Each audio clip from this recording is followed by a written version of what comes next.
Billy,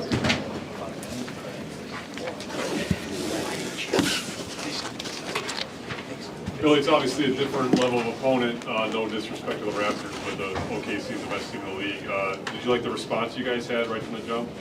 Yeah, I thought, I think I mentioned it last night, I was just disappointed with the way we played in terms of how we've tried to play, and I think it led to turnovers. Same thing kind of happened in Dallas.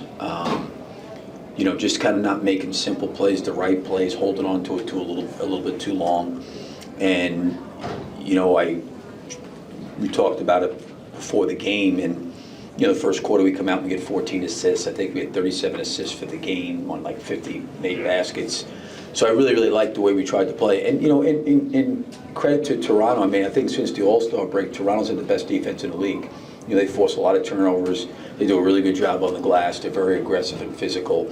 And, I thought we made good decisions. I don't know what we ended up with turnovers for the game, but I know in the first half we only had 5, which was important. So I liked the way we responded on both ends and the way we tried to play the game. And I thought we made the game easier for each other. We've got to be a team. I've said this from the beginning. The whole has got to be greater than the parts, and we need each other, and we have to rely on each other. You mentioned the assists. The other stats that have been happening a lot more recently, a lot more of late, your free throw attempts are way up, and your three-point attempts are down. You're still taking good three-pointers, but you're not taking the 50 or so they used to. Yeah. And the attempts to get the line are jumped. Is that something you guys have been preaching internally? Yeah, I think that's been the challenge for us because, we've been a team for most of the year that really hadn't generated a lot of free throws, right? And then and our rim attempts weren't very high. And we've done a better job of getting downhill and getting to the basket. Problem is the decision-making when we get there when help comes. And that's where a lot of the turnovers come. And that's the balance. Those are a lot of split-second decisions they have to make.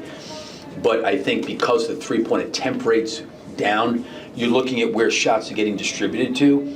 And we're not really taking any more non-paint twos. We're really taking more stuff at the rim and at the basket. And it's probably impacted our attempts from the three-point line.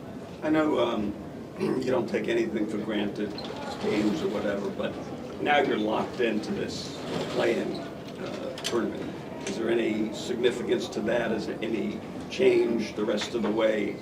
How do you look at your positioning now? I don't think so. I haven't really talked to him in the front office since the game just ended. I think that the feeling would be is how do we play to continue to try to, maybe get a home game, in this. And, I think maybe yesterday Miami had jumped us. I'm not sure where things are at now. I think we have 6 or 7 games left. So there's been no talk in terms of front office with anybody about, hey, we're going to start resting guys or pulling guys out. I think the mentality would be, one is we've got to get healthy. I think that's going to be important. We get some bodies back. And, on a back-to-back with kind of a shortened bench, I really appreciated the way the guys responded physically. But I think we've got to continue to, the part I didn't like really about the last 2 games, quite honestly, was I think we had been playing good basketball, and I felt like in those 2 games against Dallas and against OKC, we regressed. And I get OKC is the best team in the league, but it has nothing to do with that. It's about how we're playing. And I thought we lost how we were playing. And I don't want that to happen in the last 6 or 7 games. I think we have to try to continually to get better and to try to improve. Since the All-Star break trade deadline, I think we've had maybe 20 games together. I know it's maybe a quarter of the season, but we need that time instead of just like, hey, we're locked in. Let's let these 6 or 7 games just go by the wayside, and we're going to walk. And now we're going to try to turn it on. I just don't know if we can do that, just because we are somewhat of a new group with the additions that we've added. So I think we've got to continue to try to improve and get better, so we are playing well. Because I think coming out of that West Coast trip, you would have said we'd been playing good basketball. I think it started in the Laker game, and then it happened, I think, in the Dallas game, and then last game against OKC. But I thought today I gave our guys a lot of credit that they came back and played like how we've been trying to play. How much is it? Players of course say, "Oh, it's just next game, and we don't even know who we're playing, but it's next game." Is there anything would you say? Hey, we could get to 8, we could get to 6? Yeah, and that's the mentality. Yes. Yes. I mean, is that how you look at it? You check how Orlando's doing, you check how Atlanta's doing? I mean, is that part of the discussion? Yeah, I mean, we've put the standings up there on the board. I do think that, like, for Dalen Terry and for Modest, for guys that haven't really maybe had that experience in terms of a role, you know, I get where we're at in the totality of the league. Okay, the reality is we're at the bottom of the league in the East, but we're fighting for an opportunity to potentially have to win 1 game or 2 games or whatever it may be. And if that happens, you're in the playoffs. So I think these guys that are going through this, these younger players that are going through this, they need to feel what that feels like in those moments, in my opinion. We don't want to lose that opportunity for their growth and development. So yeah, we're definitely talking about them, not every single day, but we're making them aware, you know, of how this works. Here's where we're at. Here's who's ahead of us. Here's what's going on. I think for young players, a lot of times they don't understand the standings. They see, okay, we're in this place, but they don't understand maybe how all this works and what goes on. And you know, I think that's part of our responsibility as coaches to help them in that. And I'm not saying they're sitting there not understanding anything. I don't mean it that way, but they need to see the standings. They need to see what's going on, because you hear, you know, I think when we played Denver, I mean, you heard Mike Malone talk about it. Hey, we're going for the second seed. You know, all these games we're going for that second seed. Well, they're doing it for home court advantage. You know, in a different way, there's a home court advantage here in all this that they need to be aware of. Well, one other thing I just want to add. Horton-Tucker, you had him first off the bench. Was that a function of the way he played in the fourth quarter, or the guys are out? You know, what was? It was the. I think it was the matchups there. I wanted to get Patrick in a little bit earlier, just to match up with Barnes, but they ended up taking Barnes out a little bit earlier and then brought him back later in the first. So I kind of wanted Patrick to match up with him. I thought Modest did a good job on him. I thought Talen played well in OKC. Obviously, the game was out of reach at that point in time. We were down bodies, you know, with Julian and Dalen being out, and Javon. So, it opened up an opportunity for him to play more. Following up on THT, I mean, you've praised his professionalism multiple times during the season, but what is it like as a coach to inject a guy into a lineup like that and just know the dude just gets buckets? I mean, I love him. I really do. And all of our guys, not just him, but, you know, it's hard, you know, for Jalen to have Zach come in and maybe have his minutes deteriorate or not get the same kind of opportunity. And, you know, Talen was playing in the rotation for a while in the year, and then, right, you know, he's back out. And I just, you know, Javon Carter, same thing, like even Duarte when he was here, Torrey Craig, like just totally come in and do their work about the team, try to help however they can help, even though they're not playing significant minutes on the court. And to those guys' credit, they've kept themselves really ready. I mean, I give Javon Carter a lot of credit. Obviously, he got hurt in the game yesterday, but he comes off that bench and, you know, he bangs in some shots. He gets 11 threes up, and he's in it. You know, he's in it. And I think it takes a certain kind of mentality and maturity to be able to handle that. Thanks, Coach. Yep, thank you. We're open. Billy, is it hard coaching with so many guys' names wrong?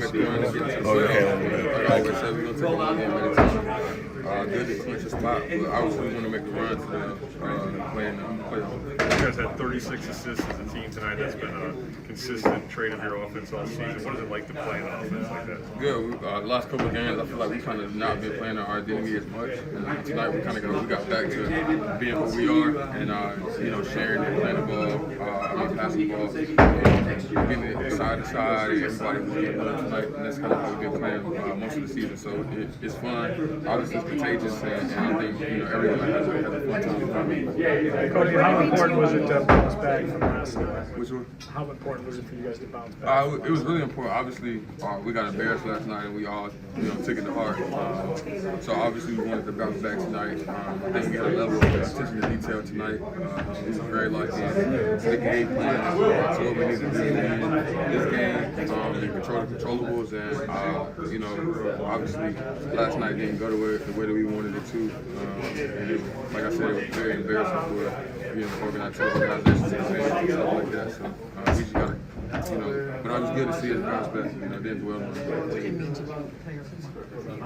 It's a blessing. Like I always say, I give all the glory to my Lord and Savior Jesus Christ. I'm blessed to be in it and fortunate to be in this situation. In this moment, I try to stay humble in the moment. Don't take this stuff for granted. I'm blessed, but like I said, I can't do anything without my teammates who continue to find me, instill a belief in me, continue to push me to be better each and every day. So I owe a lot of credit to them. Coby, did any of your former teammates reach out to you today about the award? Zach just texted me right after the game and just told me congratulations. Told me some more stuff, but I'm gonna keep that private. That's between me and him. But he told me congratulations, and he texted me the first 2 times too. You know, DeMar has reached out, AC has reached out, a lot of guys have reached out. So, like I said, like those guys are relationships that last a lifetime. It's bigger than basketball. What do you think the next step in your progression is? Player of the Month award showcases consistency. So, kind of what's next for you in your mind? I just continue to get better each and every day, continue to grow. I'm not gonna limit myself to anything. I just want to continue to get better, continue to be who I am. Put my all into this game, and then whatever happens after that happens. But I just, at the end of it, I just want to know I put my everything into my profession and my career. How did you find out? I woke up to like 3 or 4 texts from my pregame nap. Didn't know if it was April Fool's or not, but I got the text from some of the staff and then some of my good friends and my agents. You know, just telling me congratulations, big time. So then obviously I went to social media and I saw that. There are only 6 players in franchise history who have had awards. Does that maybe place it in even more significance for you? Yeah, I mean, in this historic organization, all the tremendous amount of talent and great players, stars that came through here, it means a lot to me. Like I said, I don't take it lightly. I don't take it for granted. I'm super blessed and fortunate. Coby, to be the 3rd straight play-in tournament for you guys, I mean, that's not something you guys really obviously celebrate. How tough was it to lose, you know what I mean, the last 2 to get in that final? It's tough, especially to lose to the same team twice. So it's tough, but like this is the path we were given. This is our journey. This is our own personal journey as a team. So we got to make the most of it. Continue to fight together, be together, stay connected. You know, we're still blessed and fortunate with the opportunity, you know, to make the playoffs. So we got to take full advantage of it. With the way that you've learned from those experiences, like what does it take to win and be able to advance through the play-in tournament? Level of detail, level of physicality, level of compete.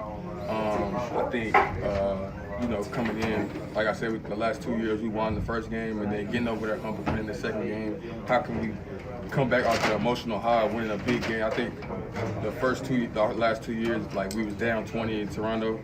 We came back, so there was a very emotional game for us. And then last year, we obviously played at home against a good Atlanta team, and you know we won that, and I think we was up the whole game. So how can we come down from that emotional high and you know do it again 2 days later, and be able to have that same attention to detail, that same physicality, that same compete level, and you know, quite honestly, I feel like Miami, the last 2 years we played them in the play-in, they physically dominated us, and so how can we match that, you know, both games? You know, obviously we got to get past the first game in general, but how can we, you know, bring that competitiveness in both of those situations? Because it's single game elimination. It's just like March Madness. So how can we, you know, be ourselves, but also ramp it up to a whole new level? Does it make you want to play Miami again now that you lost them obviously twice, and if it ended today? I don't really care who we play. For me, I just want to like obviously go out there and compete, and like I said, we got a chance to make the playoffs and as a team, and the things that we've done this back half of the season, the way we play, you know, I think, you know, it would be exciting for us to make the playoffs. What do you think about the patience Monas Gazelles is showing by not going to his locker and waiting out this interview? That's extreme patience. Just shows the type of guy he is, man. Very mature. We promote growth over there. We call him Cheeks, you know. Said it was a circumstance. You first off the bench. What were you trying to do tonight? And, you know, what did you why were we able to be so successful? You know, just trying to keep the same mindset every game, provide some type of energy or spark, you know, however I can offensively, defensively. So being able to come in and just provide some type of energy. Is my main focus. It's pretty good to have that happen. Where do you see the team now, and that is sort of locked into this play, and what are you seeing with this team, and particularly since the All-Star break, the growth and the development? I realized that we were a pretty deep team, so being able to go into the playoffs and play in is a goal of ours. So being able to go in there and be successful is something that we I feel like we can be successful at. So just getting prepared for that is the most important. With the injuries and also with the game last night, obviously you knew that you were going to have to be called out if there were a lot of playing. Is that something you look forward to? Just being able to stay ready, knowing if my number is going to be called or not, just being ready at all times is something that I try to focus on, especially when things are going like that. So I would say, yeah. What is it like to play on a team where so many players are, obviously worthy of being in the rotation, but not everyone can play? I mean, you've seen Jalen Smith have big games, and now he's out of the rotation. You've had big games, you've been in and out of the rotation. What is it like to play on a team like that? Almost taking back to my rookie year. We won the championship that year, so saw it take sacrifice. We got guys in this locker room that are professionals, and I feel like everybody's handled it the right way. When they got the opportunity, everybody's in their own business. So it's been good. So did you just predict that you guys were going to win the championship? I'm not gonna say that. I'm just obviously I'm confident I want to win. Right. But it gave me a little flashback of when we got the championship. 36 assists as a team tonight. That's been a consistent trait of this offense all season. What is it like to play in an offense like that? It's great, especially when we're hitting like that and sharing the ball. Involving everybody, everybody's touching it. We didn't turn the ball over that much today either, so being able to have more assists and turnovers is something that we harped on before the game. So being able to kind of take that into the game today, was great for us. Do you need to run up and down the court a couple times before you shoot the open shot? Or are you ready the second to get called off the bench? The scorer in me will say I'm ready as soon as I get off the bench, but just being a basketball player, rhythm player, you got to kind of get his feel, just to try and just knowing that your feel is right when you talk. So I say kind of be able to get up and down before you get one up. I mean, sometimes that shot's like a 25-footer, you're still launching. Yeah, just gotta be ready to shoot. We don't want to turn down any threes, so you turn it down, you're gonna hear something from the bench saying something to you. So Collectively, this team has done very well. But look at what Coby's been able to do. What does it mean to you guys to know that you got a player like that on the squad? It's great. He's coming to his own. Everybody, I've known Coby since we were in high school, and this is exactly who he is. Just a filler. So being able to be on a team with him like that, you got to at the same age or a few months older than me, win Player of the Month. It's a special honor. It shows that he's put the right work in, and he stayed down, and now he's coming up. So it's great. That stay ready mentality, how has that evolved since your rookie year? Just being able to come in and provide some type of energy. You never know when it's going to happen. Some days you may not play, some days you will. That's why I'm happy. I feel like I've almost been through almost every, not every, but a lot of, or most of the NBA, positions that you could be on. So being able to play, being a starter, come off the bench, not playing, I feel like I've just done it all. So being able to just, use my experience is, something I try to do. Have you noticed any difference in Coby? I mean, after Zach moves on, he's stepped into a much bigger role, both in terms of leadership and just the scoring that you need from him every night. He's always talking about how consistent he's staying, but have you noticed anything just from being his teammate of a change in mentality, or just, what have you seen from him in the way he's playing? Yeah, when everything first happened, he was still trying to just figure out if he was shooting the ball too much or trying to get everybody involved. But we had to talk to him and tell him if you don't play the way you play, it's gonna be hard for us to have a chance to win because you're leading us, and we trust in him to take the shots that he's shooting, and we won't be living and dying with what he got going. So being able to be on a team with a guy like that, you rock with him. When there's no shoot around, what part of the day do you get the sense you're going to have a really big role? Does a coach text you or anything? If there's shoot around, you walk through things. But on a day like this, what's kind of that like? You just really come to the game, come in shooting time, and get ready for that. And every time you check in, that's what you know. So, but they have a great job of communicating with us. Sometimes we're going in and we're not, but today we just came in. It's just because of the back-to-back. We came in ready. Is this Couple more. Is this for you about when you get in there to show that, hey, I could contribute, because like you said, sometimes you're not going to get in, sometimes you will. And so is the idea that when you get in there, let me show that I can contribute, and then, whatever happens, happens. I wouldn't say that that's what I'm trying to do, but obviously, you go out there and play hard, and then you play a certain way, and things happen good for you. I feel like that kind of speaks for itself, but obviously, I feel like I can contribute, but just being able to get the opportunity and play and contribute to winning is always good. Thanks, Talen.